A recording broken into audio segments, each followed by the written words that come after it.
Hi, Namaskar. Yeah. So if this is no normally 5:36 reserved for any individual wanting to ask questions about whatever we taught, whatever we learned last few weeks, few months, and more importantly, while trying to implement in life, whether it's relevant at all or it's just a totally independent, unconnected thought, that botheration is always there. So implementation is the key here. Therefore, if you have any questions to ask with regard to implementing this Vedanta in real life, feel free. Absolutely. Yeah. So my premise, as I told you, I'm a transformational coach. It's part of my business. I'm trying to help people on 4 areas of their life, 4 domains I call. One is your health and wellness. Okay.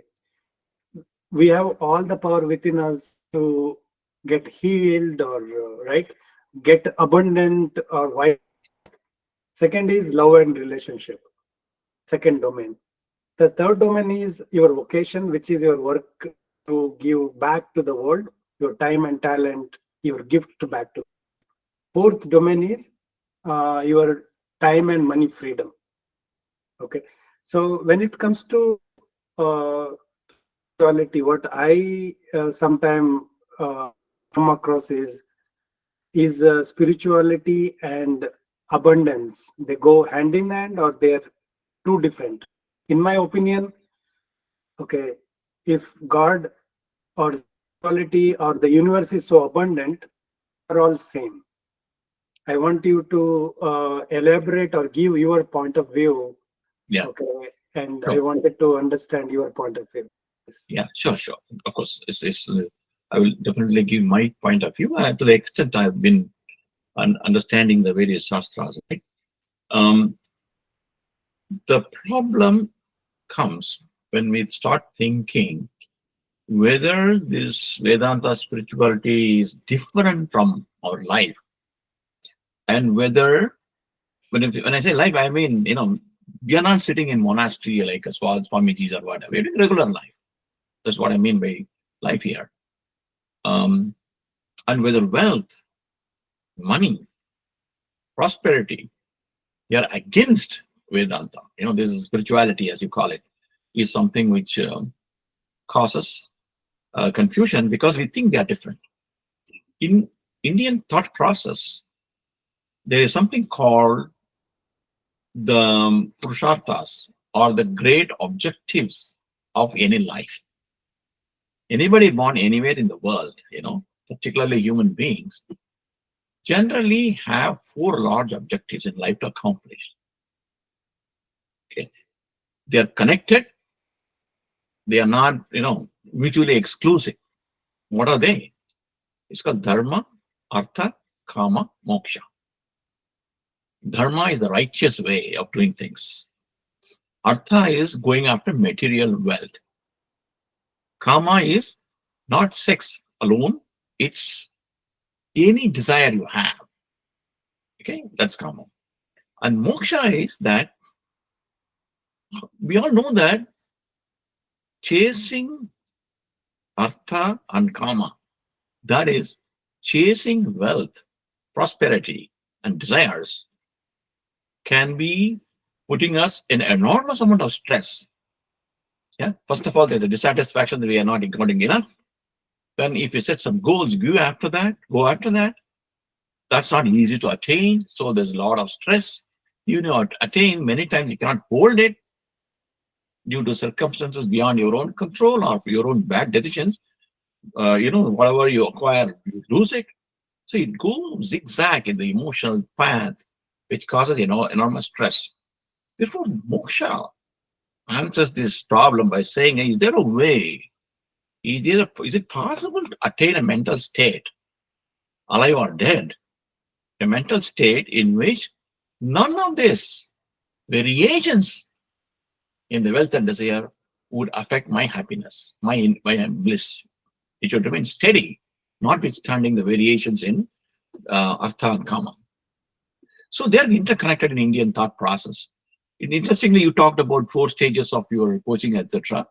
I don't know whether it can be mapped exactly like this, but that's the point in Indian thought process, that every human being will have to be necessarily have these four objectives. Whether you agree or not, these are the four objectives. It's called Purusharthas. That I find it, I don't know whether it may be there because, the Shastra books are vast, enormous. It's difficult. I'm not a scholar like that. But I find the sequence very interesting. Dharma, Artha, Kama, Moksha, the sequence. That is, if wealth is important in life, if desires are important in life, because even if you want to attain moksha, that's also a desire, right? If you want to attain a mental equilibrium, that's also a desire. Therefore, in which case, what is the right way? The answer is, if you get well versed first in dharma, what is the right way of doing things? Then your actions in acquiring wealth, modulating your desires, will be in a dharmic way. If you do in this sequence, automatically, you will be getting into a mental state which does not so much impact by any of the variations here. In fact, I'm just reminded of a small little story which Ramakrishna Paramahamsa said. Mhm. You know him, right? I'm a very famous person of the 18th century, 19th century, or whatever, in Calcutta. His speciality is very complex thing. He tells to a very simple stories. So he used to tell this for explaining this Dharma, Artha, Kama, Moksha sequence. He says, if you want to cut a jackfruit, it's very messy. First of all, it's very tough to cut. Yeah. But then you want to cut it because the outside is full of very tough skin, rough skin. But in time, your fruits are very, very sweet. So you want to cut it. First of all, cutting is tough. And second of all, it sticks to your hand. This fluid which comes out of the fruit is very sticky. So the best way to cut a jackfruit is to apply oil first in your hand. Then the oil will not, the sticky fluid will not stick into your hands. Yeah. Likewise, you used to take, first prepare yourself, your mind when you're engaged with dharma. Then when you go after wealth, prosperity, etc., will not affect you. That's a very beautiful story. It has the sequence, it has a method. That's what you should aim for. Unfortunately, today, vast majority of us, more than 90% of us, have got disconnected with the old traditions, etc. Therefore, we think they are all independent things and get confused. In fact, in Boston, when I was in Boston years and years back, there were a bunch of Americans who wanted to, sit in my class or something like that. I ran special classes for them because whole Western mind thinks very differently from Eastern mind. So I had to design a separate kind of methodology for them, and particularly based on Ashtanga Yoga. So when it came to greed, for example, they found it very difficult, though the Bible also says greed is one of the deadly sins or whatever. They're not able to accept. How is it? We got to live. We got to provide for old parents. We got to provide for family. How can it be greed? So therefore, I believe it or not, I even gave them a mathematical formula, an empirical formula. What is greed? Okay, it's told in simple terms. Yeah, you got old parents. You put them in a nursing home. You got old age home. You need to take care of them. You got a family, children education. These are legitimate expenses. But let's say, to make it very short, after you spend for all those, provide for all those things, you still, if you spend money left out with some money, what do you do with that? Are you happy with that? Or you are only crazy going after bigger and bigger residual? That defines what your greed is. Yeah? Because when you become utterly focused only on money making, you do not provide mental energy bandwidth for anything else in life. There are many, many things in life which has nothing to do with money. So you become unhappy, though you have a lot of money. So that's the formula I gave, empirical formula I gave. So I thought it's going to be kind of criticized, saying that what is this totally chaotic stuff. But there was a Canadian American in my neighbor. He said after a long time, he wrote to me, after 2-3 months, even after I came back to New Jersey, he wrote to me. He said, this is a fantastic idea, formula we gave. It did not be exact. It gave me an idea. How do I channelize my energy? It was very useful, he said. So I hope others felt the same way. So this is what I would like to tell you, saying that, well, going after prosperity is not against spirituality as long as it is done in a dharmic way. What is dharmic way? You focus on right principles, you focus on truth, you focus on integrity, honesty, you're not scheming to take away somebody's money. These are the things. You do honest work and try to earn money. That is a dharmic way of earning wealth. I hope it answers your question. Yeah, it's very well, good answer, I would say. Yeah. And today morning I was speaking to my dad. Okay, we were conversing few things. Okay, I was telling him, okay, if we believe and we practice kaya kave kailasa, right? Kaya kave kailasa. Second is we talked so much about jana sevaya janardana sevaya, right? And there is too much truth in it, right? And I tell many of my clients, okay, see, whether you do AI, whether you do serve, you sell, you are a doctor, engineer, you are consultant, end of the day, because of you, there is some human being is better off. Your abundance is proportion to the service you are providing to the other human being. If you are doing mass, you are in the greater height. Because I give example of actors, because they have a toughest job, and politicians, right? They serve so many people, whether they believe it or not, right? And because of that, their results are abundant. They live an abundant life because they have like so many people's lives they touched by them. So what is Vedanta says, how to do serve other human being? What is the best way? Excellent. You said two things. One is kaya kave kailasa, that is body is the kailasa. And second, jana seva is janardana seva. Where helping people is helping God. That there are two principles you said. Can I ask a question if you don't mind? Yeah. You said you spoke to your father, right? In okay, Aditya joined. Yeah. So you talked to him in India? Yeah. Phone where he calls me and we were chatting about it. So, is he conversant with Basava's teachings? He is okay. He can understand because in his own term, he is now 70-year-old. So he understands all of that. Yeah. Okay. Because when you quoted this, I thought, hi, welcome, Aditya. Hello, Paddy. How are you, sir? Hi. Can we see you? Nice. Hi, welcome to the group. Thank you. So normally we have 5:30 to 6 open session for Q&A. Before we start, I'll continue with whatever text we are studying. So this is a Q&A session. So Kajan asked a couple of questions which I'm trying to answer. So you said, Kajan, you did say that after the answering, I will leave the mic to Aditya to introduce himself, and if he has any questions, Abhinish, any questions, we can start with that. Okay. So yes, Kaya Kave Kailasa means body is the temple, and Jana Seva is Janardana Seva, is serving people, is serving God, is the point. You said that. So you asked, well, whether is these things relevant in Vedanta at all, is what you asked, right? Yeah, let me answer it this way.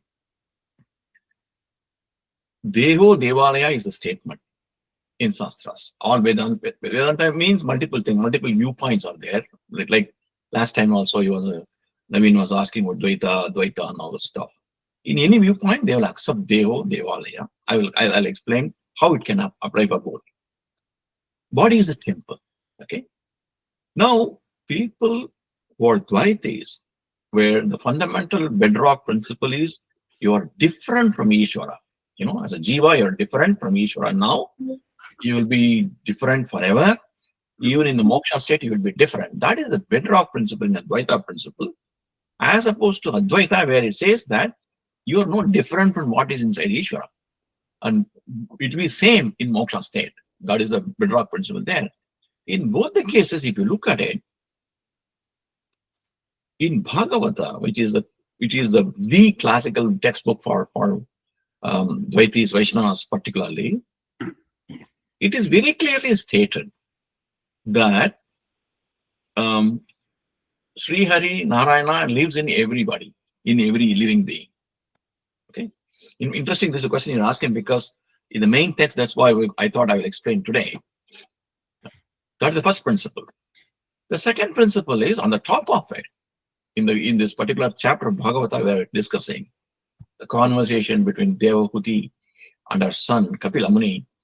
Kapila Muni tells his mother that Hari's viewpoint is, if you're not able to see, Hari Narayana in yourself, if you're not able to see Sri Hari Narayana in every other living being, and therefore if you're not able to respect everybody, irrespective of rich, poor, high, low, whatever it is, if you're not able to respect everybody equally, that means you are failed.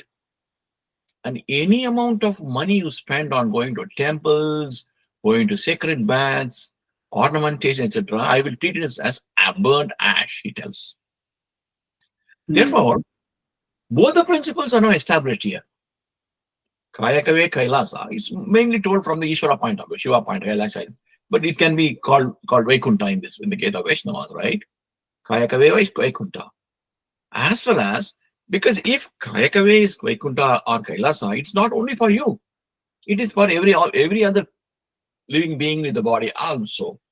In which case, if you have to be respectful to yourself because it's Kailasa, you have to be respectful to every other living being because there's Kailasa there too. So both these principles are enshrined in Shastras. If you go into Advaita principles also, the technique adopted, that's what we're discussing, Ashtanga Yoga is what we are talking about, Sankhya model is what you're talking about, is Ishvara resides, right?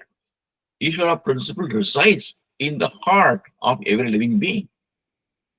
The Sankhya methodology is to move your consciousness, which is normally intermingled with external things, external world objects, friends, relatives, family, movie, football, so on and so forth, wealth, so on and so forth. Move it inward so that you're able to first start realizing the Ishvara in yourself.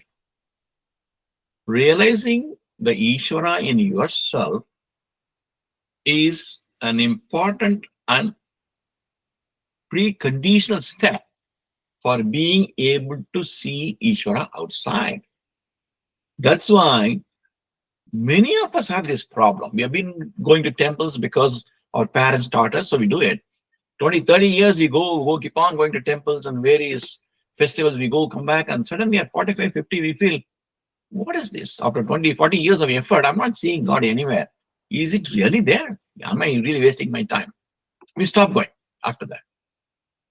Because you're no longer within the control of your parents' ideology. You try to develop your own ideology. And having failed to see Ishvara outside, you slowly stop going there. That's why you have to see Ishvara in yourself as a precondition. Then automatically, whatever you see, not only temple, whatever you see, you can see Ishvara. Then the Bhagavata's statement that you will start seeing Ishvara in yourself, everywhere else, and therefore you love and respect everybody like you love yourself.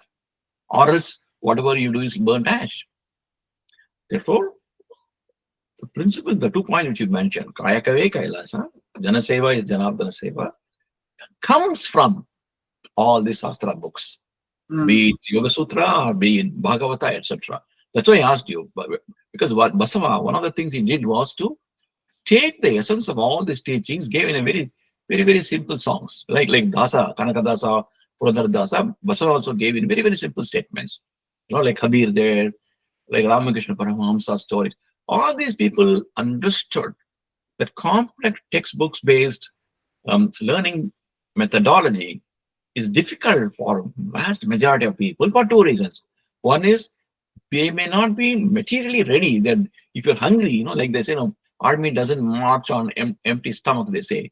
When you're hungry and unable to provide for your family, you don't have mental energy to think of Vedanta or whatever. Second thing is, even then, if your background is simple, it's very hard for you to understand complex methodologies and statements. So these people, Basava, Ramakrishna, or Kabir, or the Purandara, or the entire Dasakuta, they took it upon themselves to take this complex knowledge, break it into Okay. small pieces, give it in a language and way everybody can understand. So they're connected. And the short answer, so short summary of the long answer for your question is yes, of course. The statements you made, two-line statements, are flowing out of the Shastra only. Yes, Aditya, your time now. Thank you, sir. Good. I was just listening and I don't know much about it. So it is Just a listening. question and answer session. I asked him a couple of questions Okay. and So he you was can, Because answering. yeah, you can okay. introduce yourself now. So Yeah. that you can, yeah. Okay. My name is Aditya Jha. I've been, I'm a not kind of a spiritual really per se. I'm a bit of religious by the means of the pain of the world, not by at my own. Well, that's not entirely true. When I was a kid, I was religious. I was happy kid, but I had a religious inclination, somewhat discovery kind. And yeah, that's what it is. I like to read about our Sanatan philosophy. And you mentioned a couple of things. I did not know it's a question answer session, but I have questions too. I'll probably pose it if you are okay with that. So, Absolutely. That's why we are here. okay. So, my understanding about Sanatana philosophy is that, okay, it may be an attack on Vaishnavism. So, I'm sorry if you guys are Vaishnav. So, I'll be like, I'll put a disclaimer here, right? I'm without the puja of Sri Hari, nothing gets completed. My grandfather was like, we are Brahmins, we are actually Rigvedic Brahmin, and my grandfather, for his entire life, he never put on any leather stuff, anything of that sort. So obviously, onion garlic is out of question. And he was like, Brahm Muhurt, he will get up and he will do puja part. People say he had certain siddhis. He never told me. I was too young to ask him either. Never told my father either. So I come from very conventional Brahmin family, but we are Shakta. And as you know, in Shakta household, Shiva and Shakti, they are, prayed. So that's the background, just for your awareness, sir. So before I ask any question. So my question is that we mentioned about Vaishnavism. I feel personally that Vaishnavic philosophy is highly confused. When people practice it, they are highly, highly confused. Because Vaishnavas talk about karma, they talk about bhakti, but these are part of Neo Vedanta. They are not part of Vedanta. At the same time, they will reject all Vedantin principles, but they will ask people even to get before into Bhagavatam, they will jump into Padma Puran, which is an outright no-no from my side because I don't believe it's an authentic Quran to begin with, because it was written, I think, around 10th or 14th century. And so a lot of confusion around, what you call Vaishnavas do, right? And then also I feel that even in terms of philosophy, although forgetting name of, you may probably help me, Madhavacharya, Dvaita Vedanta. Correct, So correct. yeah, so Dvait, and they swear by the name of Madhavacharya. But their entire philosophy is more like Vishishtadvait of Ramanujacharya. That okay, we are different from Parabrahma, but eventually everyone will say, you know what, when Srishti was created, Brahma came out of Vishnuji, and we all are coming out of Vishnuji, and we were Brahma at some point in time in some kalpa, and now we are fallen souls. That's a generic expression that I've heard, and I can tell you. So, because my wife was very hardcore into, Khajan will have some insight now about my marriage, is like she was very hardcore into Vaishnavic philosophy, and I never believed whatever was there is like, okay, this is what I can come up with because it has so many internal conflict. Like you say, okay, there is karma, but that's Neo Vedantin. It's not Vedantic. Then you say, okay, we are into that Vedantism, but you are following, what you are following is, you say that, okay, in Vakunt, everyone will be like Krishna, and you'll be dancing with Krishna only. So either you will be like Krishna or you will be like Radha. So you don't have a third choice there. So all the description of Vaikuntha, and Vaikuntha was not even mentioned in Mahabharata. Vaikuntha came later during what is the Shringaras time when Jayadev and Bopadev, they wrote Geet Govindam. Then it all came up. So I say, okay, if I go by original philosophy, then only two Puranas are pure Puran. One is, of course, Bhagavad Devi Purana. Another one is Shiv Purana. And if at all third Puran, then it's Vishnu Puran. It's not even Bhagavatam, because Bhagavatam has been touched so many times to satisfy what kings were telling. What they were doing, it was a cover up for their action. That's what I feel personally. Okay, excellent. For a person who says, I don't know much, I think you have covered a lot of material here. I think I may need several sessions to explain and answer to many of the points you mentioned.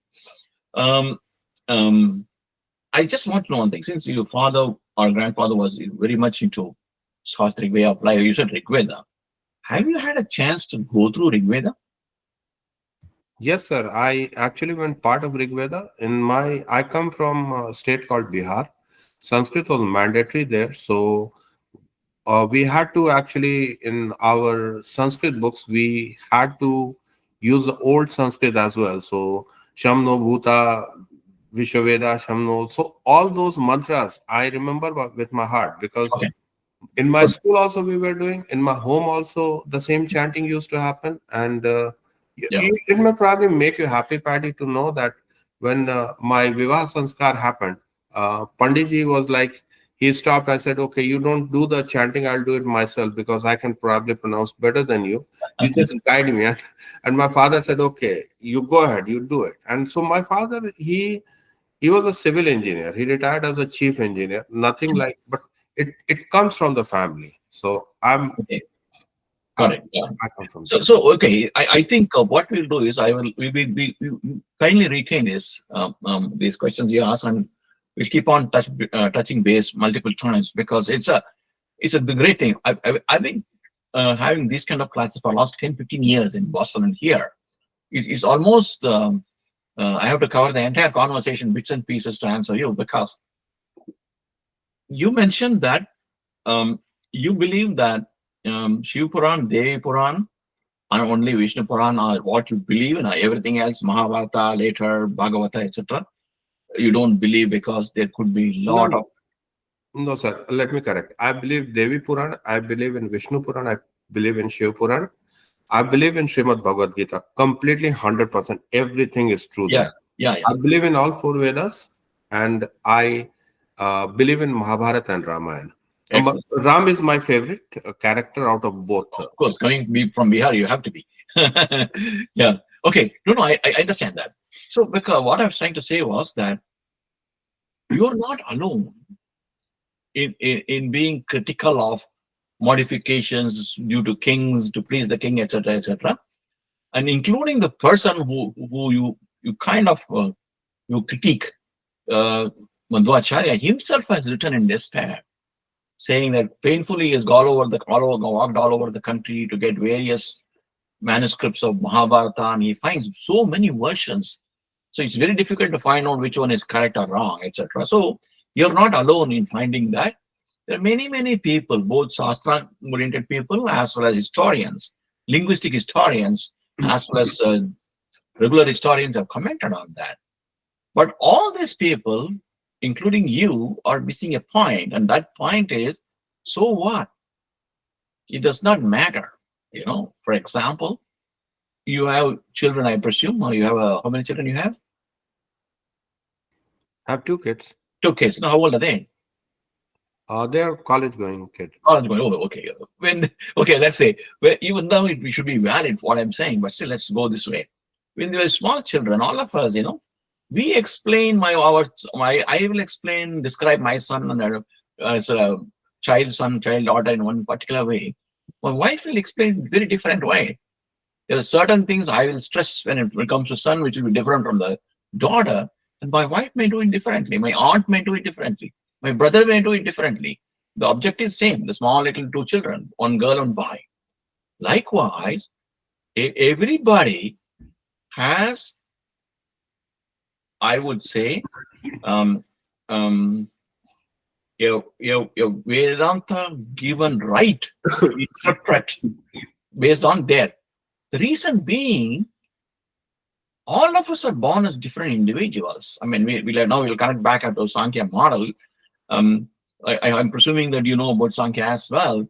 So all of us are born with predisposition based on all the past karmas, etc., likes, dislikes, different type of guna mix, etc. Consequently, we'll respond, react differently only. Okay. Now, it allows, the Shastra allows you to write. If you want to add, I believe in Jewish textbooks also allow that, the Torah or Talmud, one of them, which one I forgot. They have a blank page for every page. Officially saying that you don't agree with what is given here, write your own version. That's okay. We'll accept that also. No dispute, because that's what you think. Because the moment any individual starts thinking in a particular way, that particular person's actions will be driven by those convictions only. Convictions drive the behavior. So there's no point in arguing with that. Recognizing that as long as you got an inquisitive mind, number one.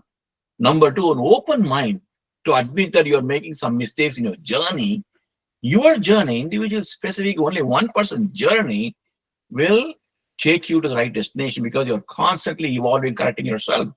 Therefore, in Advaita, there is an extreme viewpoint. It's called Eka Jivavada. Because of the very same point you mentioned, they devised a method called Eka Jiva, argument called Eka Jivavada. In reality, there's only one Jiva, that is you. Everything else is imaginary as far as you're concerned. So it looks ridiculous, particularly for Dvaitins, find it very ridiculous when these statements are made, but this is real. For example, I know Kajan a little more than I know you. I know Rashmi much more than both of you. Likewise, Naveen. But what Naveen is, what Rashmi is, what Aditya is, what Kajan is not in my mind what Kajan really is, what Aditya really is, Naveen really is, Rashmi really is. It is my understanding, my interpretation of, not you, what you choose to project. In today's conversation, you're projecting yourself as a person who accepts only a few texts and not others. You do not think, you critique quite a bit about Vaishnava philosophy, etc. That's what you project. So what happens to me in my mind is, I cannot escape from that. I have 40, 50 years of dabbling with these kind of shastras. I built my own mental models. I will start interpreting you based on the words you have provided today and slotting you as, okay, in future, if I talk to Aditya, this is what I should know. I should pull these subroutines from my memory, data from memory, and talk to you. This is how lifelong I will do. This is what everybody does. Therefore, Shankaradvaita comes with a viewpoint saying that Eka Jivavada. Actually, others are not relevant to you, frankly speaking. Only you are relevant. You and Ishvara are the only relevant. Pursue that. They have their own techniques, how to deal with it, etc., so on and so forth. Therefore, for those, again, I have to go back to Ramakrishna Paramahansa's story, where he tells that this child likes only this kind of doll.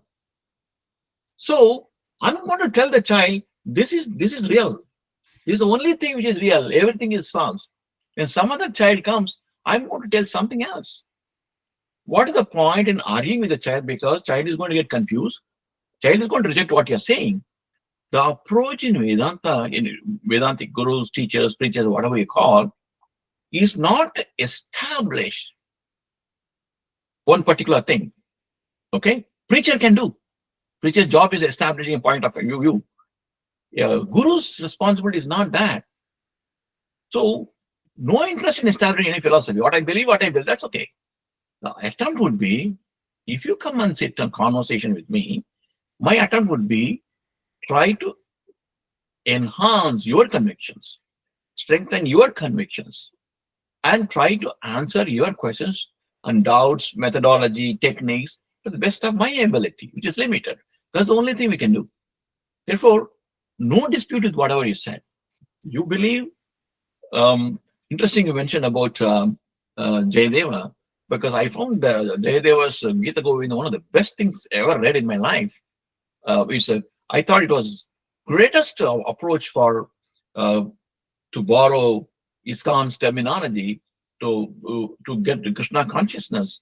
Nothing. I've never seen the nearest equivalent to Jayadeva's Gita Govindam is Madhvacharya wrote Dwadasa Sotra, which is 12 stanzas, which is similar to this. But he went. His model was different. Jayadeva's model was different. He portrayed himself as one of the Gopikas and seeking Krishna. Okay, that's his model. So what? Okay, so therefore, there's no need for you to change any of your beliefs. I'm very happy to meet somebody because Rigveda is, in my view, it's a treasure trove. In fact, I even found for information, you may talk to your dad about it. I even found. My dad is no longer with me. Oh, okay, okay. Yeah. So anybody else, for example. For example, I found out, in my view, the conceptual frame of general theory of relativity of Einstein, I found in Rigveda. Right? The idea being people are quantum, it's nothing great. Einstein said, Sir, can I just take a minute? Sure, sure. I won't go beyond this point because then it will become argument for argument's sake. I just want to make 2-3 points here. One is if you believe what I just said, and next time you're going to answer me based on what I said, you made this point, right? So I have 3 points. So this is the first one. So I would say, please don't do that. You seem to be an expert in philosophy, and you may want to use Vaisheshik with me because it's like, I have diverse thoughts and semi-jokingly, of course, you get the joke, but I'm saying is like, don't go with that because I may have different views. So that's one point. The second point what I picked up on Vaishnavas is because I think they are taught to be humbler than grass. That's what they say. You say, come from Krishna conscious side. So I believe you probably believe in Prabhupada. I don't believe in Prabhupada. So I'll be upfront that what I don't believe. And I absolutely don't believe, but I go to temple, ISKCON temple. I bow there because I love Krishna and I have absolutely no concept Krishna. I don't have any problem with Prabhupada either, but I don't consider him like an exponent the way you might consider or somebody from ISKCON may consider. And I'll give you the reason behind in the second point itself is because in Srimad Bhagavad Gita, when Krishna showed his Virat Roop, he said, okay, I am Ram among archers. I am Takshak among snakes. I am, मैं जुआ हूँ, बुराइयों में मैं जुआ हूँ, right? And when he says, among Rudras, I am Shiva. Right. So he never said that this form is supreme form. So all forms are his form. And he is Shiva. So by the moment when you say that, okay, somebody is a demigod, you are insulting nobody but Krishna and his 1,000 forms. So you are respecting Krishna one time, you are insulting his other form million times. So what's the good thing? That's one thing I find, that they have deep level of intolerance among the Vaishnavas. They can even fight for whether to say Hare Ram first or whether to say Hare Krishna first. I've seen that fight. And I answered both those Vaishnavas that, look, by saying Mara Mara, Valmiki could get salvation, so you guys should not worry. And it's written in Vishnu Puran that no matter how you say Sri Hari's name, you still get the benefit. So kindly don't fight over this. So I've seen that kind of hard thing. So they preach something which they don't practice. They are humbler than grass, blade of grass. They are not. Absolutely not. They are those guys, nutcase, who fight over trivial things. Shanti. Sorry. Okay, I'll stop there. So now Yeah. I agree. I understand what you're saying. Here's the thing. My suggestion to you is this: think like this. Prabhupada. Mhm. I'm not a great fan of Prabhupada either, but it doesn't matter. I'm much smaller than him. So who am I to think good or bad of Prabhupada? But only comment I make is his target audience was different. Yeah, his translation of Bhagavad Gita is atrocious, but that's okay. He's talking. Thank you for stating that. Each one of us have either by tradition we follow a guru or by choice follow a guru. We stick to it and we do not comment anything negative or anybody else because they are all targeting different kinds of people. The confusion comes only when we start comparing, because with the internet and all that, social media, we see everything. Therefore, we're getting, don't compare. That's their method. ISKCON is their method. It's okay. Prabhupada did something, like Maharishi Mahesh Yogi did something, right? Even Osha, the Bhagavan Rajneesh, I find him to be one of the greatest thinkers of last century, but he had his own problems. That's what it is. It's our individual journey. We try our best. We try to do what we do, and it's entirely up to Sri Hari to decide what next for us. That is the real humility of being grass, not pretending to be humble than grass. The humility is recognizing that your thoughts, your views, your understanding is totally insignificant when compared to the real knowledge is available. And what is the real knowledge? Let me say something, it could be controversial, but still I will say it because you like this kind of statements. The real knowledge is seeking any knowledge is futile. That is the real knowledge. Okay. Think about it. We'll talk a little later. I think welcome, because I would like, I know we have a diverse motley group. We all come from different background, different things we like. Like nice to have somebody who's got such a deep Shastra Gnan. So nice to, thanks to your families. You both have a IIT connection, by the way. Both of you are IITians. Okay, all right. If it helps. Naveen. Hi, Naveen. Yes, sir. Yeah, can you come on? You have tough competition. Now Aditya has joined. Oh. He not only has a lot of questions, he's got a lot of answers too. No, that's what I'm observing. He got a lot of. I'm like opposite to him. I just have only questions. But he got answers too. Yeah. He's got a traditional connect with Shastras, etc. Therefore, I think coming Bihar, UP, or really the original place where its tradition is very important there. By the way, I missed the introduction. Oh, okay. Aditya, again, a couple of statements. Sorry to just. Rashmi, I tell myself about my name is Naveen Chinta. I'm from the same community where Paddy sir lives, and I attend his classes since I think it's almost 2 years now when he started here. That's what about me. Yeah, he's a software engineer and by profession, and he's very, very curious. He's got a box full of questions every day, every time, and he only chooses to ask only 2 or 3 because answering that itself takes a long time. Rashmi, please introduce yourself to Aditya. Hello, everyone. Hello, Aditya. I'm Rashmi. I also live in the same community as Paddy sir, and I had this spiritual quest as well to know about, in my spiritual journey, to know about the universe, how the universe was made, and the Bhagavatam. So I'm here attending classes and continue to embark this journey. Yes. Thank you. And just FYI, Aditya, Rashmi and her husband, they are all very devout Madhvas. They believe Madhvacharya's philosophy very much, and they're proud to be Vaishnavas. Okay, FYI. No, thank you, sir. I mean, Madhvacharya, anyone following Madhvacharya's philosophy is really very respectable. I mean, I would imagine. I mean, if you're following direct philosophy, any of the 4 sects, it's amazing. Yeah. For sure.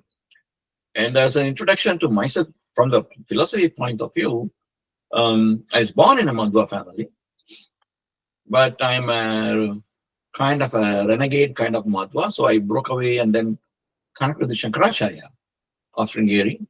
Spent quite a bit of time with his disciples and spent a lot of time debating, learning, and things like that. I spent more than 45 years in this journey. I've come full circle. I become very initially I started hypercritical Madhvacharya, then thinking Shankara's viewpoint is the only viewpoint. Thanks to my wife's guidance and mentorship and goading, pushing me, I tried to give an open mind to evaluate. And I got into a severe fight a few years back with some 90,000 Madhvas in a Facebook group. Okay. So I had a big fight with them, and then for more than a year and a half, we were warring over Facebook every week. I'm being very critical. And in fact, I went to the extent of creating something called Dvaita 2.0. The idea being that Madhvacharya's philosophy is no different from Shankara's philosophy, excepting that it made it very sweeter. Okay. Obviously, they are not very happy with that, and they promise, like you said, I was smiling because I reminded of those arguments when you said that they are very angry people. They said that my place is reserved in a big oil pot of 10,000 degrees centigrade and boiling oil in heaven, in hell. And if I apologize, they can recommend to Sri Hari to reduce the temperature by 5 degrees.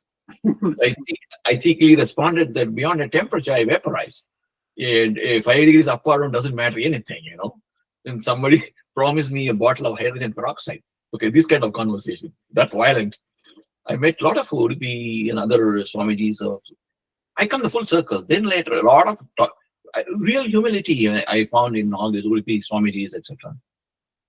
I openly told them this is all I think, and nobody can, say, okay, that's okay. Sri Hari has put your mind like this. Whatever Hari, the statement, their humility was extraordinary.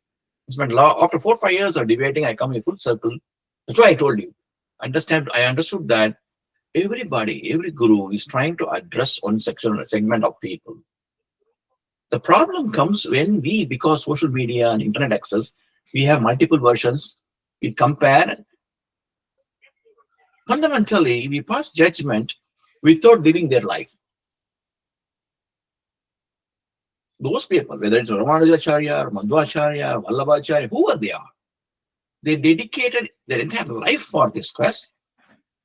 Not only, we also dedicate, but we only part-time. Full-time, we are running our own, like Gajan was asking in the question. We run after wealth, money, and family and things like that. Weekend Vedantins we are.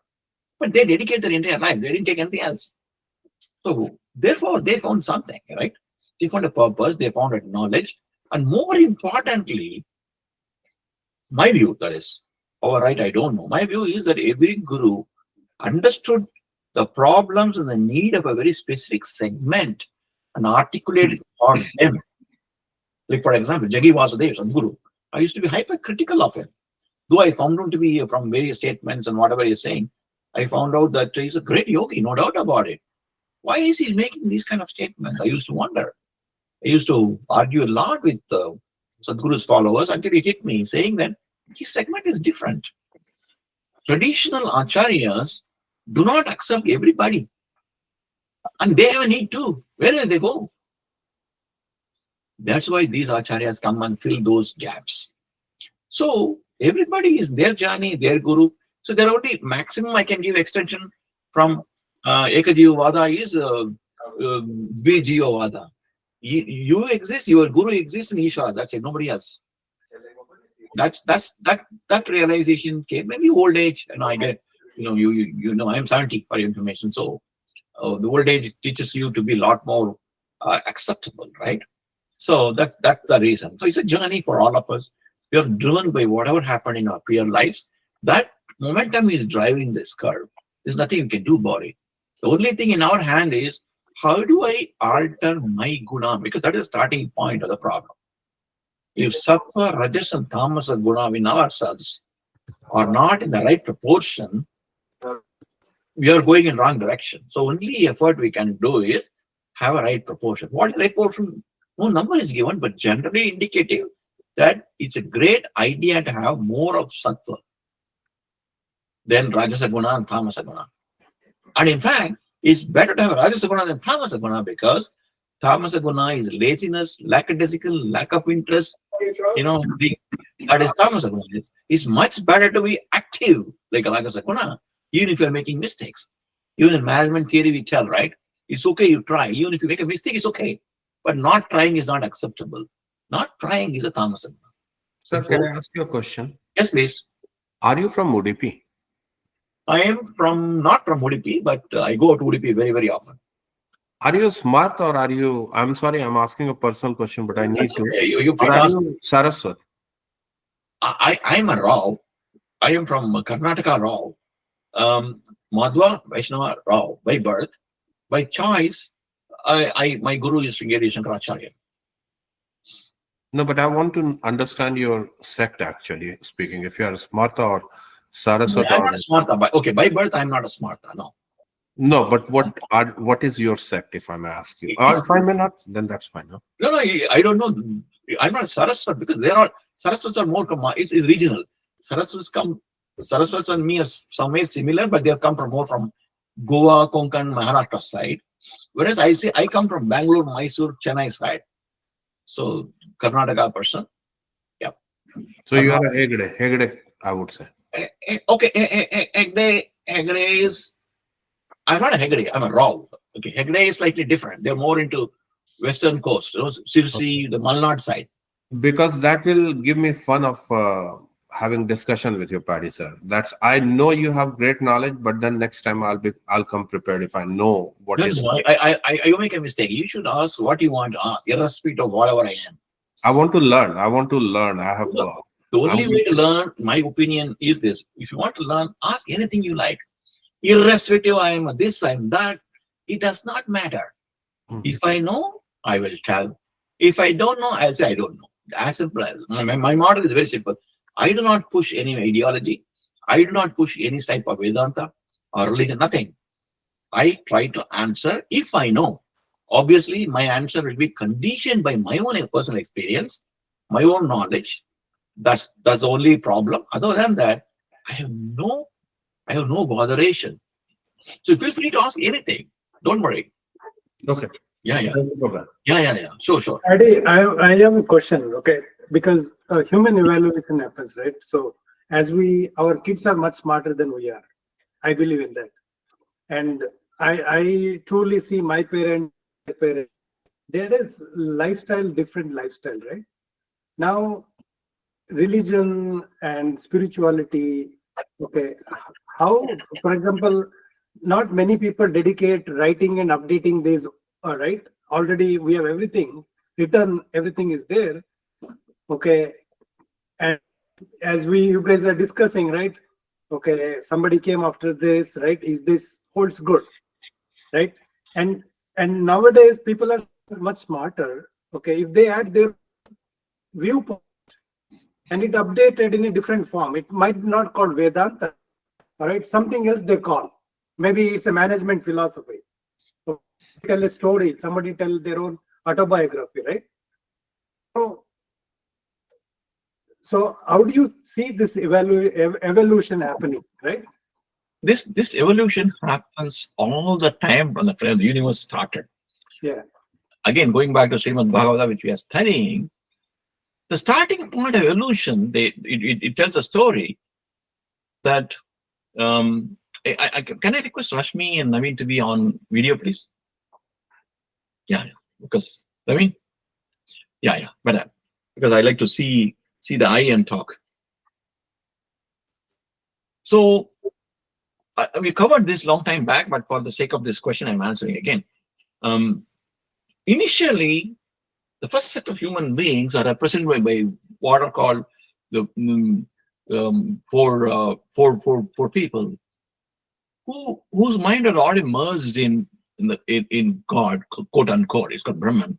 If they are not interested in procreation, they turn their back, saying they forget about it. So Vishnu got pretty upset with that.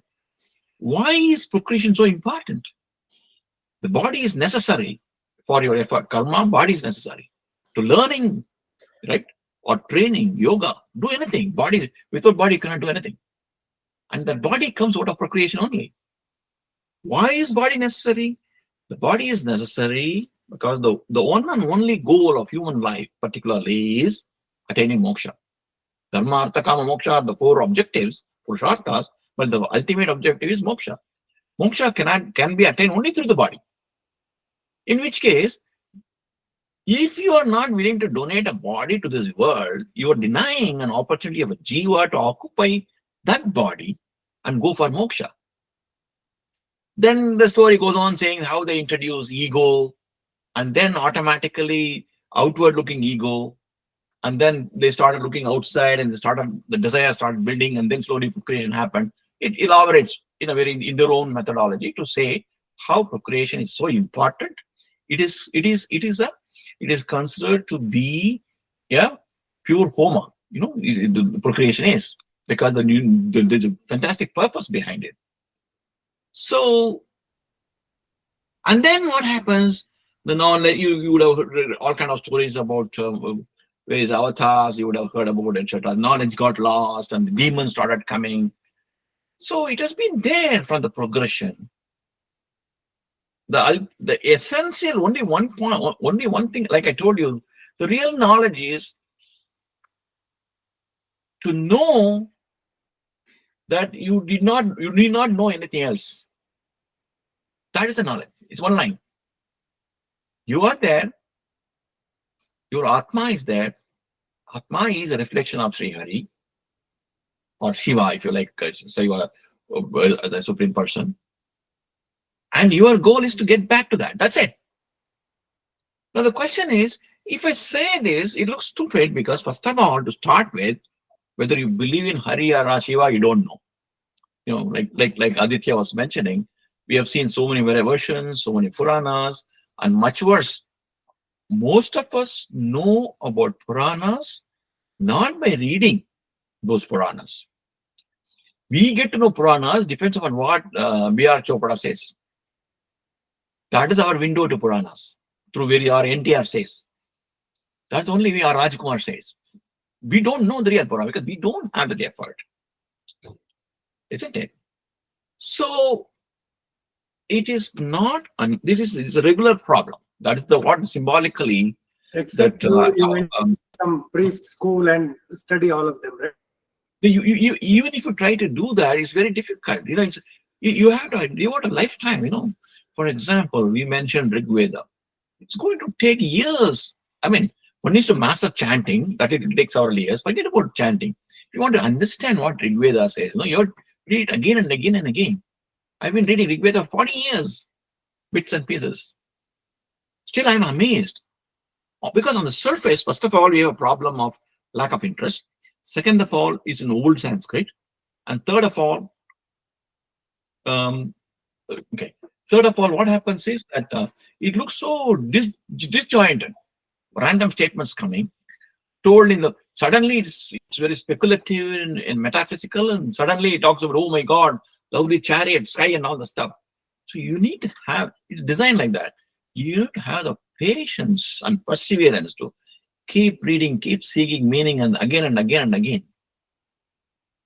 So it's how many people can have that? Therefore, the Vishnu avatara of knowledge getting lost and then you going into deep sea to bring it back, these are allegorical to show that the real knowledge is going to be drowned in the noise in the world again and again and again. Somebody will come. That's why I mentioned when I was answering, I don't know, one of you, that Sadhguru Jaggi Vasudev, he interprets everything his own way. Sometimes he comes up like a rich old man having his fun. He is. But suddenly he will say things which is very specific, brilliant thing it is. He cannot, based on my 40, 50 years of study, I'm saying, he cannot make that particular statement unless he has spent his lifetime learning, more importantly, experiencing.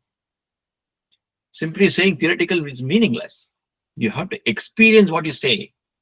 If I tell you Eka Jiva Vada, I should experience that. Otherwise, I'll come across as hollow. So, nothing wrong. It will be interpreted. Written in several languages. For example, Peter Brooks made his own Mahabharata. Right? So, everybody makes their own Mahabharata. It's okay. It's okay to interpret. That's why I was trying to tell Aditya, nothing wrong. You interpret. You are right. In one of the classical texts, the most important sacred text for any philosophy, Vedanta in India, is Brahma Sutra. Brahma Sutra gives you a full right. Atato Brahma Jignasa is how it starts. You inquire. You decide.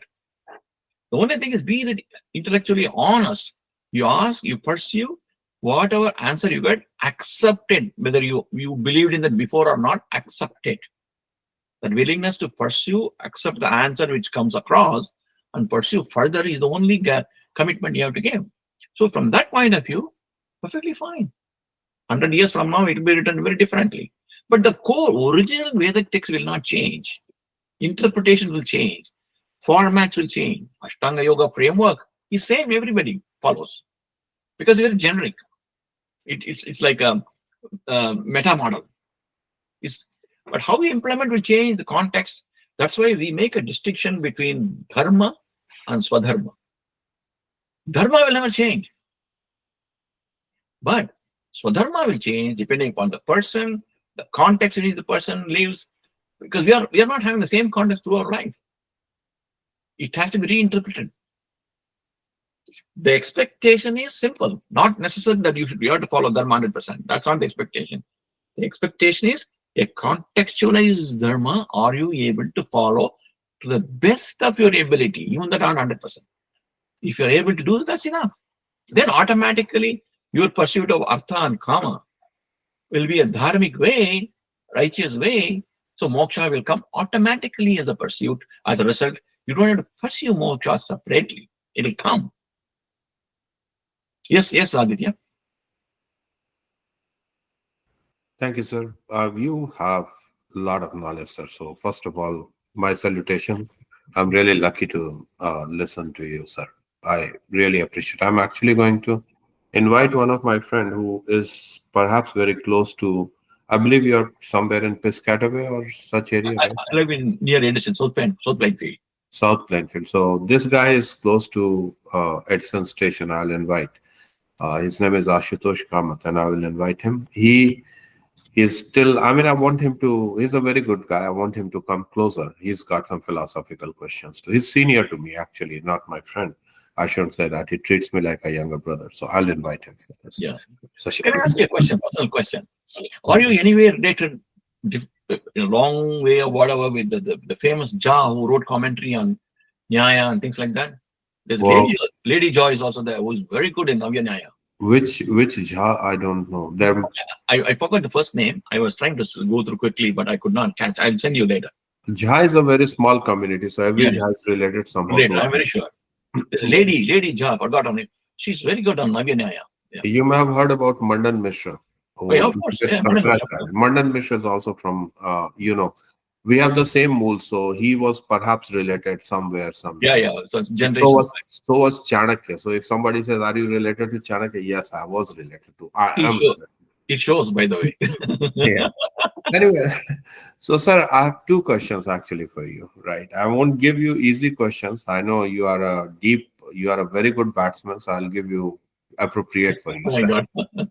All right. So my two questions here, right? I mean, and allow me to finish both those questions before you answer. So first is that in Veda, Indra is has been made a god. I mean, like a hero. In Purana, Indra has been created as a villain.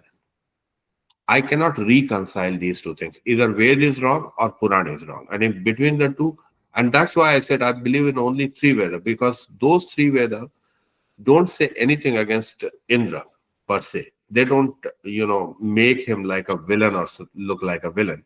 Yeah. All those three Vedas. And those three Vedas also say if there is anyone sees difference between me and Shiva, he will go to Andakup. And Shiva says, if anyone finds difference between me and Vishnu, he will go to Radhavana. Both are excellent places for, people like Osama bin Laden. So we shouldn't even be thinking on those lines. But that is the punishment given to somebody who sees dualism in Shiva and Vishnu. So my first question is, Indra has been a villain in Purana, but hero in Veda. So how do you reconcile? That's first question. The second question is, you mentioned about three gunas, and those three gunas come from Sankhya. Sankhya only talks about three guna, three this, three that. Vedanta and Purana and all those, even Madhvacharya never talked about like those three gunas. So even though Vaishnavism has been 90% of Hindus are Vaishnava, maybe more are Hindus, even we don't even know how many. Yet they talk about Sankhya, which was a kind of a side philosophy, if I understand it right, and has taken up something and gotten into the mainstream. Why is it that every Vaishnava picks up every idea from some other place and tries to formulate it the way Prabhupada made a whatever translation, whatever word you used of Srimad Bhagavad Gita? Okay. That confuses me. So please answer me both. Yeah. I think this is a good question you may ask next time again, because when I started this conversation years and years back, I put that because there's so many things out there. If you look at it, you got 4 Vedas, then you got what is called Upavedas, Vedangas, then you got 18 major Puranas, so on and so forth. In an enormous, I create a structure actually, which I will probably next time I will share also. So to create some clarity out of this madness, as it were, all the philosophy, Shankara, Madhva, Ramanujacharya, or anybody else, well, Vallabhacharya, anybody else, they all agreed, though they are all separated by several centuries, conventionally they all agreed there are certain core textbooks which will be the reference for defining any other philosophy. For example, Shankara accepts only Vedas, Upanishads, Bhagavad Gita, Brahma Sutra, Prasthana Trayi it is called. Because his viewpoint is Puranas are essentially stories. So everybody had a freedom to present whatever they wanted with the intention of specific audience. Therefore, I'm not, though it contains the wisdom from Vedas, I cannot use the Puranic statements to validate Vedas. That is wrong. Vedic statements should validate Purana, not other way around. So he accepted only 3 things, Prasthana Trayi, Vedas, Bhagavad Gita, and this Brahma Sutra. That's all. He doesn't accept Puranas at all. In fact, some of his statements feel like what you're saying. He says it's all for fancy. He doesn't respect. And whereas Madhva agrees, he expands it further. Madhvacharya expands it further, adding Bhagavata, a few Purana, Vishnu Purana he wants to add, but he doesn't want. He classifies Purana into 3 categories: Rajasa, Tamasa, Sattva Puranas, and Sattva Puranas are the ones which are open-ended, which ask a question in the beginning and try to answer them. Whereas Rajasa Purana is forcefully pushing only one particular ideology without much rationale. So he gave his own definition, but he accepted some of them. So different people, but essentially, all of them agreed one thing.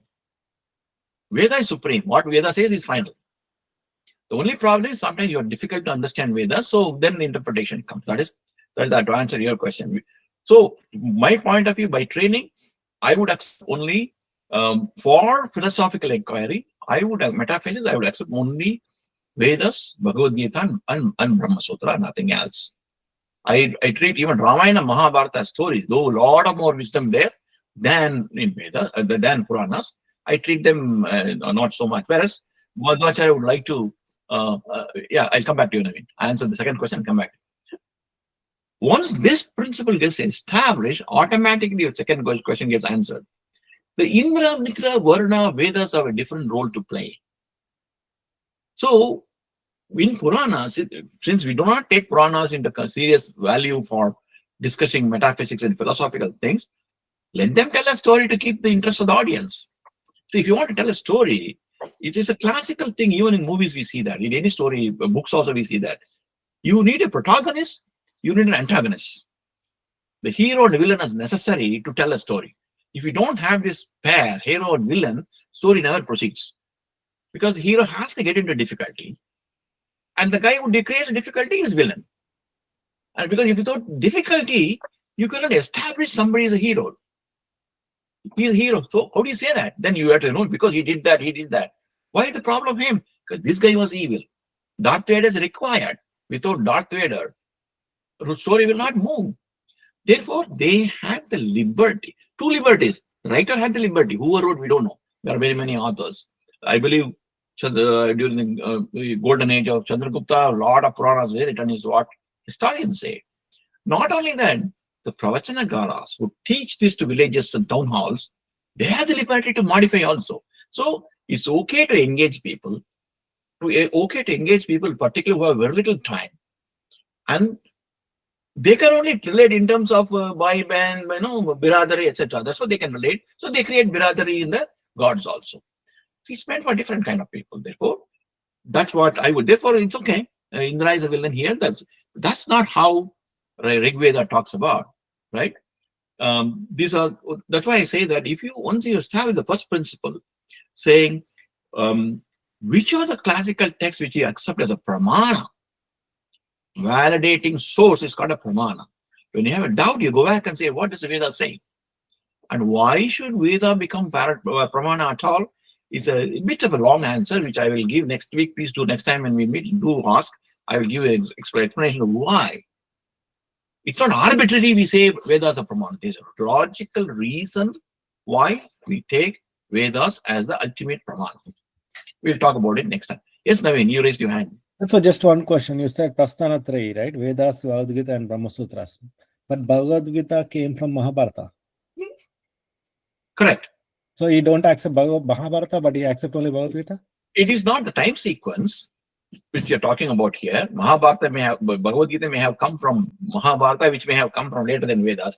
Nobody disputes. That's not the issue. The issue is Mahabharata, in a larger framework, is a story of kings, cousins fighting with themselves for certain property. That's a one-line story. Like they say in movies, one-line story is that. But the objective is not that, telling the story of fight among the cousins. The objective is Vedic knowledge which is hidden.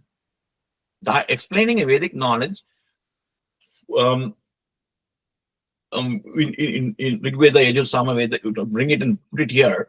Essentially, Rig Veda is original concept framework, okay? Concepts are hidden there. Same thing told, but using karma as a methodology is Yajur Veda. 80% is common. Sama Veda, the same thing told in a very musical way. So essentially, if you know Rig Veda, you know everything. But that knowledge, how do you tell? Through a form of a story. That's where Mahabharata comes into. It's why it's called Panchama Veda. It tells us, essentially covers the entire Vedic knowledge. The essence of Vedic knowledge is between the samvada, the discussion between Krishna and Arjuna in the battlefield. It was carefully chosen because when you are at the edge of dharma, whether in a dilemma, whether you want to go this side or that side, because it's so confusing. Both sides seem to be correct, both sides seem to be wrong another way. That is the time any human mind starts inquiring, am I doing right things? Because everything going nicely in one particular way, you don't even, you just go to movie, enjoy life and come back. When a conflict comes only, you start thinking, am I right? Therefore, they created a war situation as a context to have a discussion between Krishna and Arjuna. Arjuna is supposed to represent us, human beings. All the doubts he has, Krishna answers. Therefore, it is considered as a pramana, because during that samvada, Krishna Arjuna samvada, all the essence of Vedas are taught, some of them at least. That's why it is accepted as a prasthana trayi. Okay. Some other time, some people say like, okay, as you are mentioning, while you are explaining, you also saying it may be a story. Somebody put that Bhagavad Gita inside a story. And somebody says like it directly came from Krishna, God. So how much importance you give? So there are always contradict. Like when you ask this question, they go and jump into that. When I ask that question, they jump into it. That is like confusing, right? Somebody has to stick with either Advaita Vedanta or Dvaita. You jump on, you keep on jumping here and there. That confuses people. Yeah, here's the thing. But Paddy uncle, they also tell in the spiritual, you have to take one stand. Either you be a Advaitin or you be take one stand and then go in that journey, correct? Or you can be neutral. Okay. Yeah. Okay, I'll answer both. Both are similar questions. See, for example, in olden times, I don't know whether you guys are old enough to have seen this. In our younger days, there used to be what is called today we call it a snail mail. An envelope comes, you open the envelope, the letter is inside, you read the letter and throw out the envelope, right? Have you seen that in your younger days? Okay. Or else I sent a video clip of that.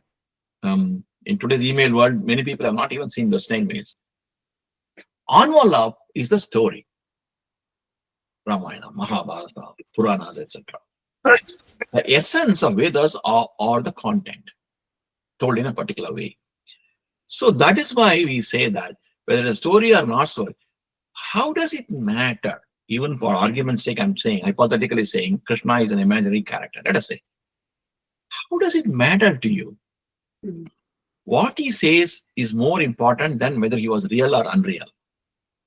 In fact, there's a very arguing in a particular way, it is self-defeating prophecy position. If Krishna is an imaginary character, but whatever he says is so valuable in our quest, then you try to answer this question: is he real or is he imaginary? You have so-called several real people who mislead you. Are they real to you? or this imaginary character called Krishna, which elevates you, is real to you. Which is real? This real or not real is dependent on who is elevating you. For example, our parents are real, no doubt about it. But they all die and go away. After that, are they real or not real? My both the parents are dead. Are they real? I cannot say they are real because they're dead. But still, whatever they did to me, first of all, the body they gave to start with. And second, whatever training they did. Today also, it is valid. Just because they died does not negate their existence. Therefore, these problems come because we have, in my view, borrowed some of the Western notions of what is real, what is not real, what is time, etc. In Indian concept, time is cyclical. It does not matter. It does not matter that Bhagavad Mahabharata came much later and maybe somebody inserted. Wonderful.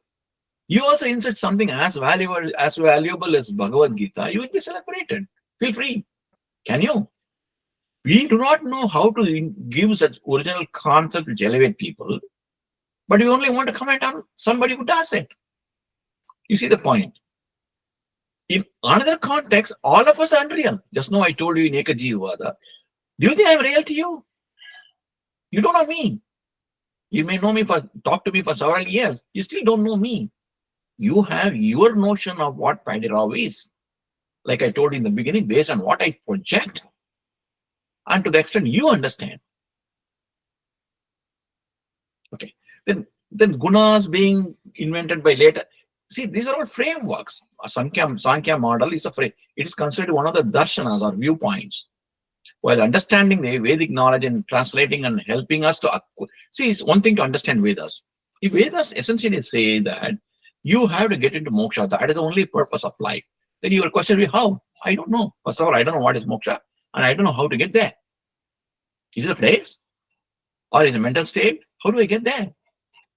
Then you need a framework of activities, do things to do. That is where Sankhya, Nyaya, Vaiseshika, Sankhya, Purva Mimamsa, Uttara Mimamsa came as a methodologies of establishing a metaphysical model, defining the entities which govern you, the connection between you, universe, and Ishvara stroke moksha, connecting them, so that you can do certain activity. Because human being, everything in the universe is doing activity. No activity, universe stop. If sun stops spinning for 1 second, the whole universe will collapse. Everything is based on universe, physical, non-physical. Therefore, a methodology is required. Sankhya dominates because Sankhya gives a step-by-step method. How do you take this human body? Forget about various things. Temple, non-temple, God exists, not. Forget about all those things. You have your body. That's ultimate. Nobody can deny that. You have your body. The biggest advantage is the body goes wherever you go. So it does not matter you're busy or you travel to another country. If you have to go to only one particular temple in Bihar to attain moksha, then you have a problem. You come to US. But if you can attain moksha with the body comes along wherever you go. Therefore, Sankhya created a model based on human structure, not just with body, because we exist as a body. Then we have to connect back to Vedas, which says we exist as panchakoshas, 5 sheets.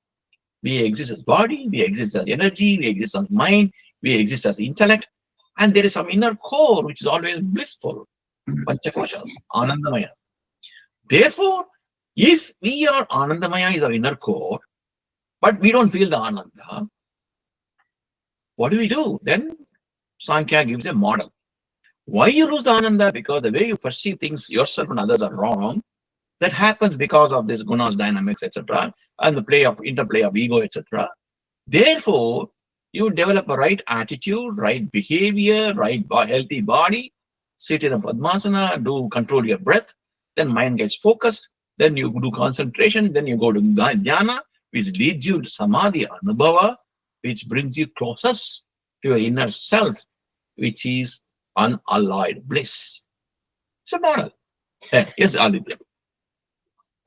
Sir, I have a very small question. I read it somewhere, or one very knowledgeable actually once told me, is that Srimad Bhagavad Gita in its current form has been compiled by none other but Adiguru Shankaracharya.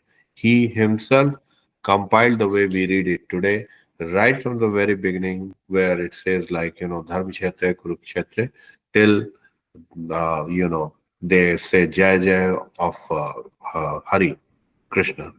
So it's all compiled, all those verses have been compiled by Shankaracharya. Is that correct? Where can I find this source? No, I don't think so. Because if it were so, if he has compiled it, okay, then Ramanujacharya would not accept. Yeah, he took the same verses and he wrote a commentary.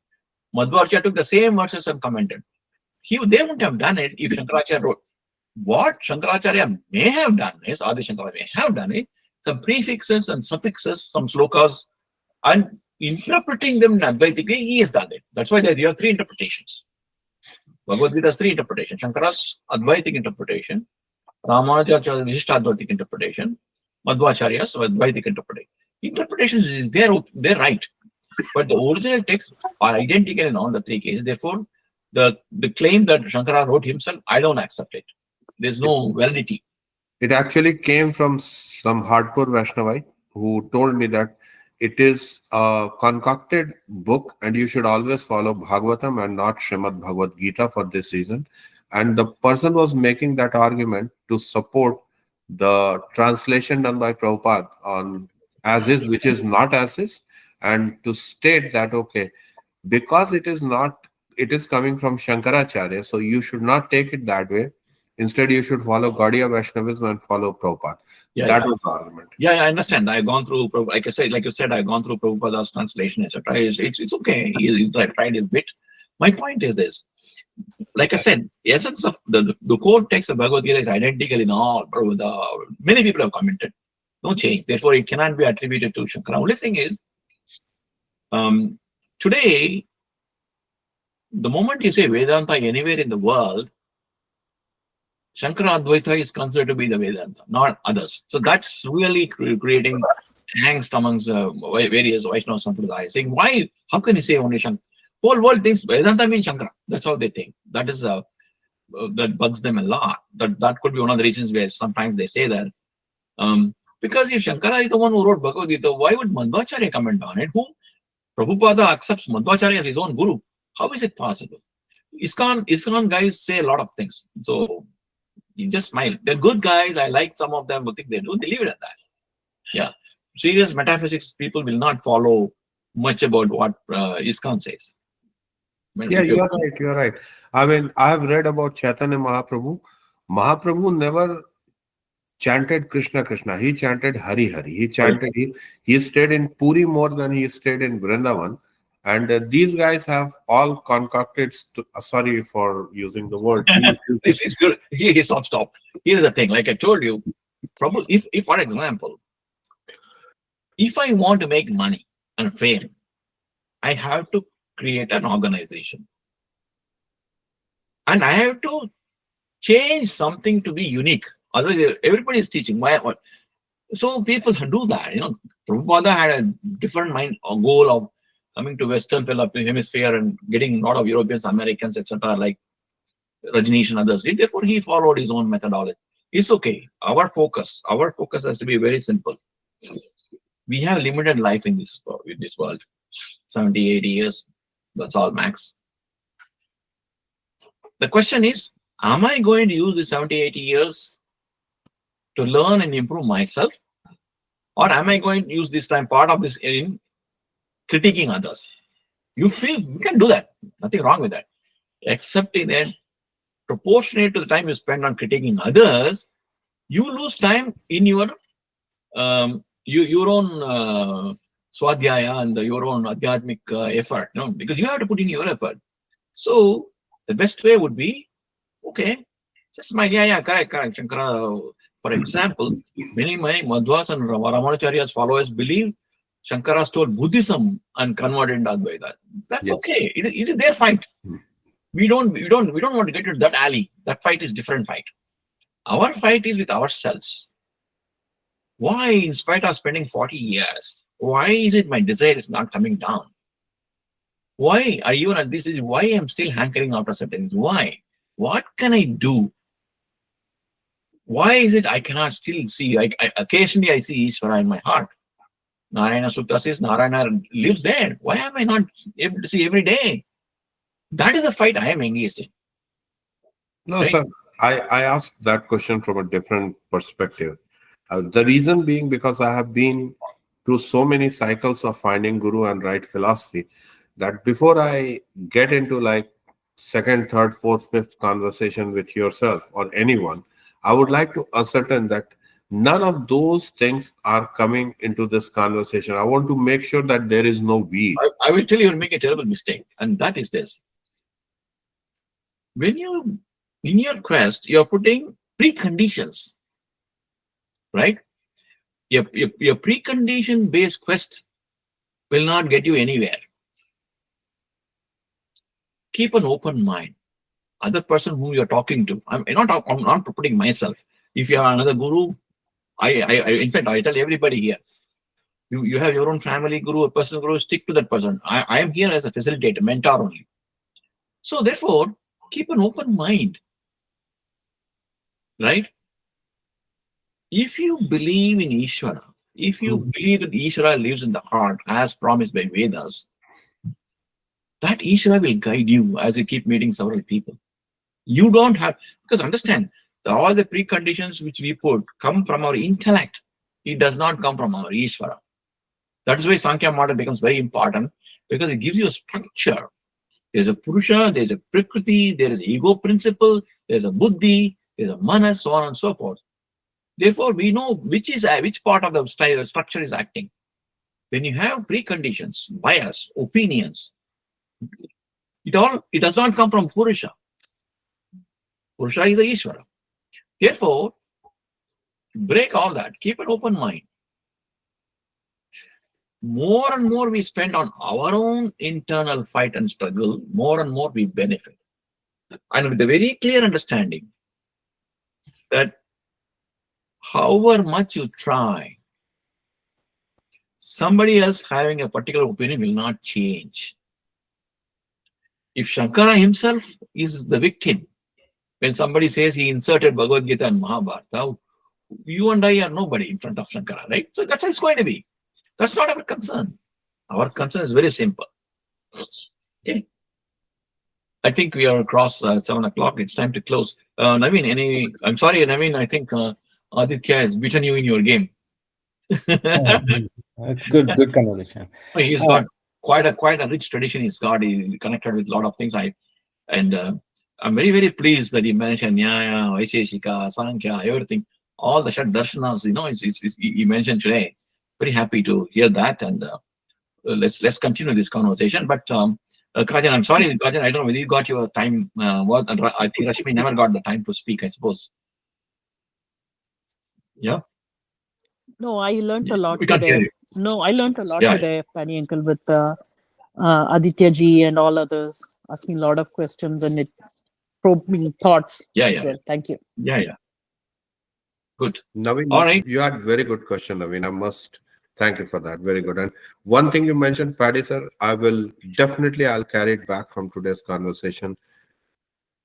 You know, you mentioned a very typical word about our philosophies. It's like those are a view of understanding the, kind of the model, the universe, the model is like, you used a very good word about it. It's like it's a framework to understand the model, and that's quite an eye-opener conversation. So thank you, Paddy sir. That was really wonderful argument. I liked it. Now, Thank you. Kajan. today's discussion arised one question to me was, so he is a supreme form. We are all creative form, right? So does old things, What was it? Your voice broke. I couldn't understand. all of this old, I never studied all of this. Does this matter to me anyway, right? As a common man. It is not possible for anybody. Now, if I have everything within me, do I care about this? No. I mean, let's not say go. These are all very broad, big words. What I was trying to say was simple. Nobody in the world, including Shankara Madhva, anybody, has learned everything. Okay, everybody gets only a slice of it. That's number one. I mean, it's not a very good statement to make about great acharyas, but I'm just saying for the sake of making you comfortable. So it does not matter, number one. Number two, each one of us, we've been born in different contexts, different types of families, different backgrounds. Yeah, yeah. Some families focus only on doing this only, Shastra, some families. So if you're born in those families, it can't be assured, but you at least give an opportunity, because day to day, I'm sure in Aditya's house, day to day, there will be conversation about this, about Nyaya, Vaisesika, and all. Day to day, in breakfast table, lunch table, there could be quarrels around it. You grow up like this. So you get a more opportunity. Whereas in other families, you don't get an opportunity. It does not matter. Again, Upanishad itself says, knowing is not being. Just because you learned a lot of books and know about, you don't. You know a lot about what a president of the United States is. Only Trump knows. Obama knows what it is to be a president, not us. We can know a lot about it. Yeah, yeah. So therefore, it's irrelevant. What is relevant to me is, given where we are born today or where we meet today, we discuss these things, recognizing that we are here because of the momentum of all the efforts we've done in all the previous lives, and it will carry us forward. And Ishvara is inside us to guide and twist our trajectory every time we make serious efforts. If you don't make efforts, you won't. If you make efforts, you push you up in the orbit. Having that conviction. Beautiful. And what is that effort? That effort is, to put in a very simple term like management says, am I better today than yesterday? From dharmic point of view. That's the only question. In fact, there are plenty of, that's why I asked you about Basava and all those things, because there are plenty of stories which tells big Shastra Pandits getting humbled in presence of a simple farmer or somebody. Many stories are told. There may be stories, but why do they tell the story? To tell you, just reading doesn't help you, and don't get arrogant about reading. Unable to. Are you practicing? Beautiful. A little bit. That's why I told you, Dharma you don't have to follow. So Dharma also you don't have to follow. Are you making at least enough efforts on every context to follow Swadharma? That's what Krishna says in Bhagavad Gita, right? Every step you make is useful. Arjuna has the same questions. Oh, I don't know any of those things. So that means if I fail in my effort, what happens? He says, don't worry. You don't have to know anything. I've told you what to do. Do that. If you fail, that's okay. Every step you make will carry you forward in the next avatar. All of us are going to have multiple avatars in future. It's a continuity for us. So nothing. Take that worry about completely off. I'm this, I am that, I was born there, I'm born here, never had got this opportunity. Forget about all those things. Yep.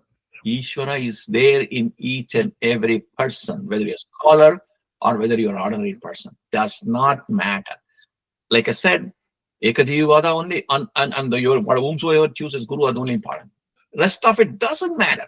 And ultimately, like I told you, the only knowledge you need to have is that you don't have to know anything other than this. Beautiful. As simple as that. Yeah. It's okay. In a big conversations with Pandits, I can quote this Shastra, that Shastra, then get one shawl. It can be ego booster. That's all. Wonderful, Parisa. Yes, Very Naveen. good. Yes, So Naveen. just few minutes. I don't know if others are getting late, they can drop off. I want to ask this question because last time also I want the same thing. So you said everybody has a Ishvara inside, right? I want to take one example. For example, I'm a sugar patient. I should not eat. I cannot eat sugar. So, but there is a sweet in the fridge. My mind and intellect will fight. Okay, shall I go and eat? My mind says, intellect says, no, you are the sugar. It will be worse. It's not good for your health. Then there is a conversation back and forth going on. Then, for example, mind wins and then eat it. After that, as soon as it's satisfied, it tells like, oh, I did a blunder mistake. After many times I wanted to stop, but I could not. I failed again. So mind, who is it talking to? Before eating, is it to intellect or with the Ishvara? After eating, after satisfying, guilty, is it with Ishvara or with intellect? Where is Ishvara here? Is Ishvara saying that you fool, you did it again, you try again, right from again? Or who is this telling on the backside? Okay, here's the thing. Fundamentally, the three elements you mentioned, right? One is Ishvara, another is the intellect, and the mind you mentioned, right?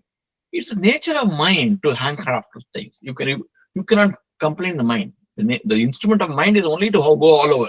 That's why it's created. Therefore, it will go. It will tell you, go and see it.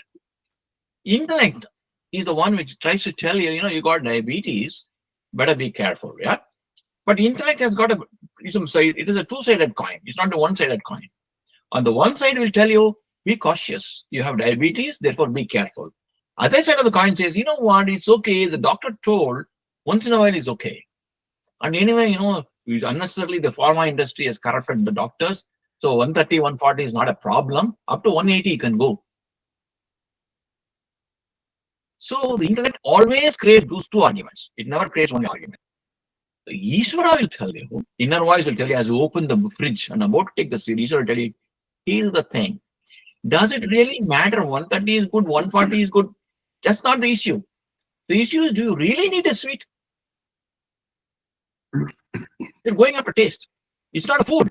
It's not a nutrient. You're going after senses. Don't do that. Irrespective of whether 120 is good or 180 are good, you don't need it at all. Even if you have zero sugar, I can't say zero sugar. If you have zero sugar, you need sugar. Whatever acceptable level. So Ishvara tells you at the very moment you open the door and picks it up. But you ignore it. Therefore, you hear Ishvara saying only one thing which is the right thing for you. And you have the intellect which tells two things to you. And the mind which is going always after things. This happens to everybody all the time. Trust me. And then the guilty thing, who it is reporting to after that? It is again reporting to Ishvara doesn't care whether guilty or not. I told you, it's the mind and intellect start feeling guilty. That's the problem. You have to be intelligent to get confused. People who are not intelligent do not get confused. Sir, can I? Because intelligent people have multiple options given to you.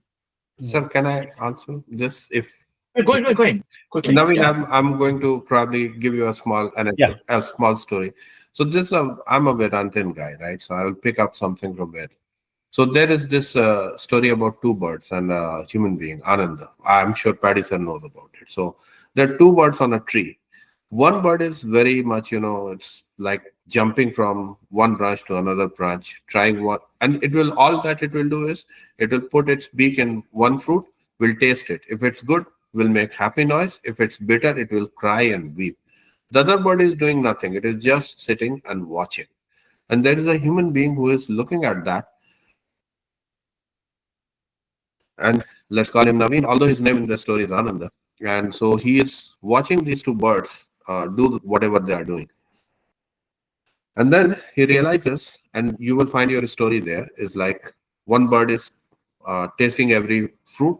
If it likes it, happy, goes up the next branch. If it doesn't like, drops to the previous branch, again pokes, whatever happens, right? So it's dukh and sukh that the bird is having. The other one is not doing anything, just watching everything, nothing. So he says, okay, that's like me, with my ego, right? Lo, moha, kam, krodh, all those impurities, that's me, the guy says. And then he says, okay, and this one must be God because he's just watching. So there are two birds. And then all of a sudden he realizes these two birds are actually one bird. And that's the answer you are looking, Naveen. Yeah. Does that make sense? Good. Yeah. Thank you. You can Google it up. It's a very famous story on Vedanta. Yeah. Rashmi, anything? We'll close after you listen to you. I'm good, Paddy uncle. Thank you. Okay. All right. Thank you very much. So next Sunday, we'll not have a session. We'll go on the first week of February. Namaste. Thank you. Thank you.